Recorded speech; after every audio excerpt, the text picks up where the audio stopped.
believe that sleep apnea has always been with us. However, low awareness among the general public and within the medical community itself is a serious problem. Low awareness can result in delayed diagnosis and impact the effectiveness of treatment. The reasons why are many, and not without some controversy.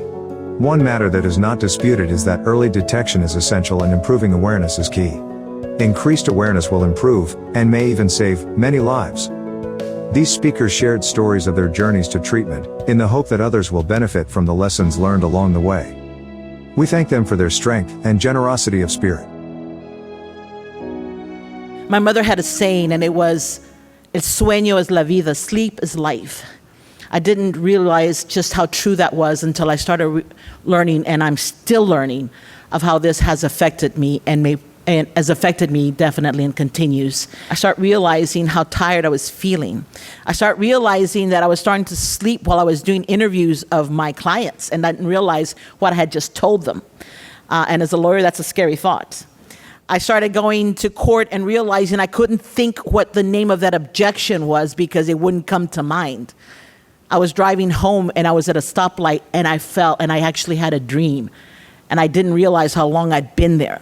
I woke up and I told my family, my sister in particular this morning, I said, "I'm dying." And she said, "What are you saying?" I said, "I don't know. It's this instinct feeling that I have right here," is the only thing I could say. I said, "I'm dying." Didn't realize that I had a family member who was a doctor.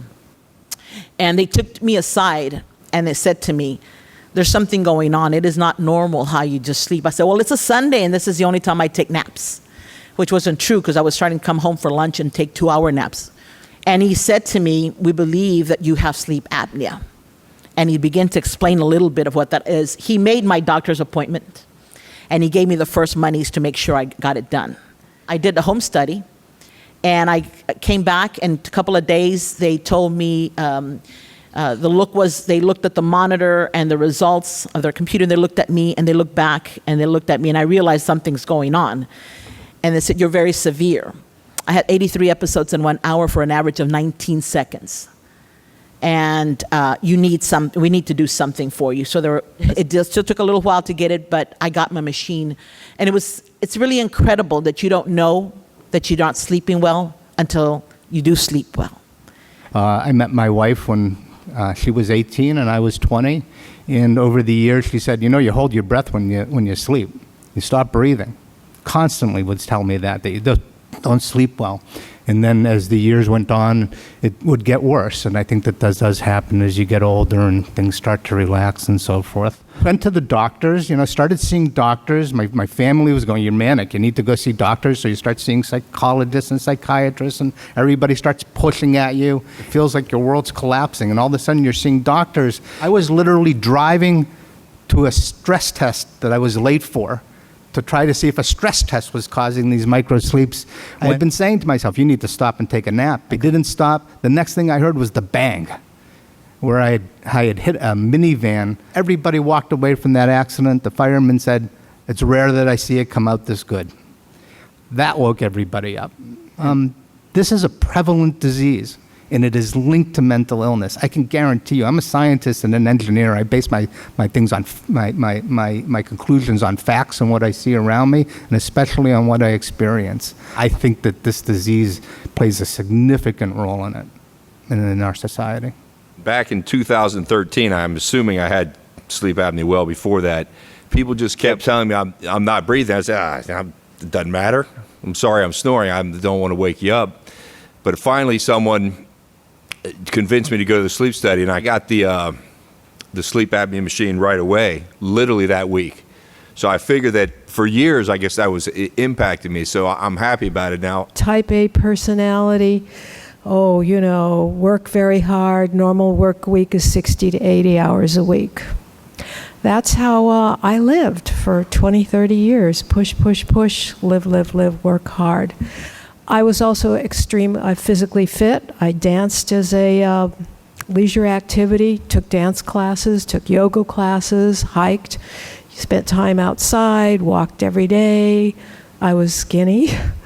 I didn't meet any of the criteria for sleep apnea, and I had a horrible time sleeping. 3 and 4 weeks would go by and I wouldn't have slept. Insomnia was, the only way I could describe it for doctors. I had enough of these doctors who wanted to treat me with more pills. I always woke up foggy-headed. I was miserable. I was more miserable after the medication than I was during it. The way it affected my life was pretty direct. I had employment issues. I was irritable, uncomfortable. There was a period of time I got fired constantly because I didn't know how bitchy I was. I didn't know how unprepared I was. All I know is that I was groggy, foggy-headed. I wasn't optimum. And I have to indicate that I'm smart. I have multiple degrees. I took all kinds of tests and proved that I'm a functioning normal person when I'm awake. Just so that you could believe it, I've been diagnosed now and a compliant patient for 12 years. And we all have so much potential. We have so much potential. We could be giving more to this world. And I hope that you all join me in making this possibility change so that there's better treatment for sleep apnea for everyone. Hi, my name is Debbie McCall, and I actually live with 3 sleep apnea patients. Yeah, honestly, it's always snoring at my house. But my husband was one of those holding his breath type. I knew it as soon as we started dating, he had sleep apnea, but it took me years to get him in for a sleep study because it didn't apply to him, of course. I've always had some sort of sleep deprivation that changed the way a normal person would feel. I can tell you that I never thought I had a sleep disorder. I felt the way that I felt, but it was normal to feel the way that I felt because of the life that I lived. I was always busy, so yes, I'm always tired. It was normal. But in the last several years, and only because I have felt the same way in the last few years as I felt for all of my life, that I realized that I have always had sleep apnea. Sleep tests for sleep apnea don't necessarily pick up on narcolepsy. We have people who have been diagnosed with one or the other, and they have been good, compliant patients who have, taken their medications or used their CPAP, and they're still tired. But we have kids who have sleep apnea and narcolepsy. And if you diagnose one and treat one, you're only hitting part of the problem. And so the kid is still falling asleep in school, and they're still failing a grade. They're still sleeping through Algebra 1. And if you sleep through Algebra 1, all the rest of your math classes are harder. In 1982, I met this beautiful 19-year-old young lady who later, 1983, became my wife. Well, the first night that we had spent together as man and woman, I wake up in the morning and there's this beautiful young lady sitting on the corner of the bed with this look of horror on her face.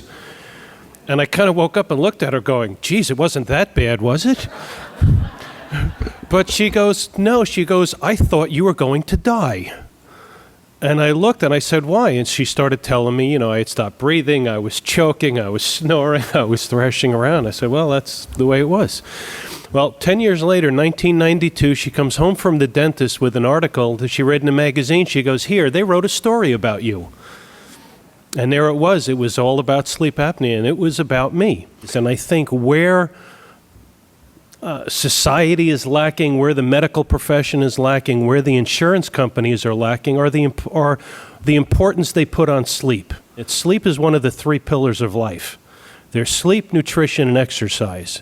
Without good nutrition, you're going to be sick. Without exercise, we know what happens. Well, without good sleep, you're a crappy person, besides not feeling well. We need to have a process, and a process needs to be established. First of all, find out about sleep. The medical doctors need to know, the primary physicians, how important the sleep is.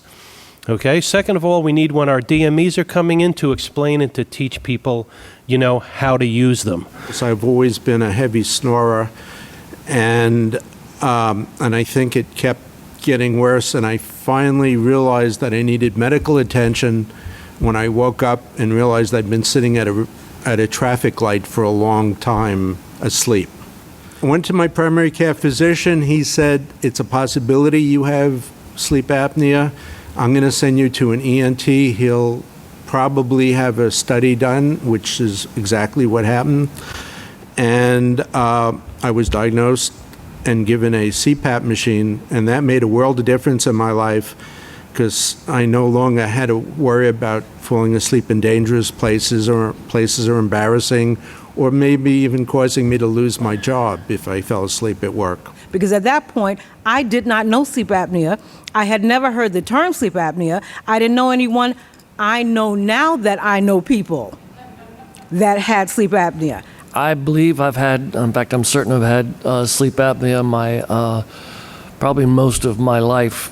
And it really became serious for me, and I didn't realize that I'd had sleep apnea, but I had to start to try to deal with the symptoms. When I was flying and we were deployed, and there came times when I would just be so tired that I'd be falling asleep in the airplane. And so I went to the flight surgeon, and the guy goes, "Damn!" And I said, "What?" He said, "Do you snore?" I said, "Yes, I've been told that I do." And he says, "You need to get checked for sleep apnea." But as I was still deployable, I got the oral device. But it didn't really solve the sleep issues because I still was tired. After the birth of my first child in 2010, I had gestational diabetes with that pregnancy. And after that, I started to notice a lot of disparate health outcomes that I thought were unrelated. I was having chronic pain and spasming in my back. I was extremely fatigued, which I chalked up to being up with a baby all the time. I was starting to have memory and concentration problems at work. I was getting ill all the time. Every time a cold or flu would go through the community, I would get it. I was snoring extremely badly, which I had never done before. And I didn't really know that all of these things could be connected and have a root cause. Several years later, my parents were both diagnosed with sleep apnea. One has obstructive and one has central sleep apnea.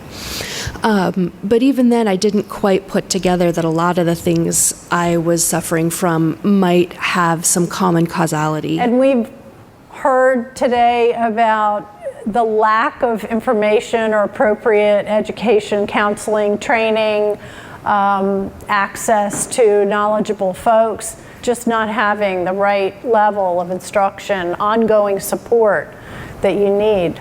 Certainly something that ASAA and our partners here in the room can think about. How do we fill that gap? That seems like kind of a low-hanging fruit.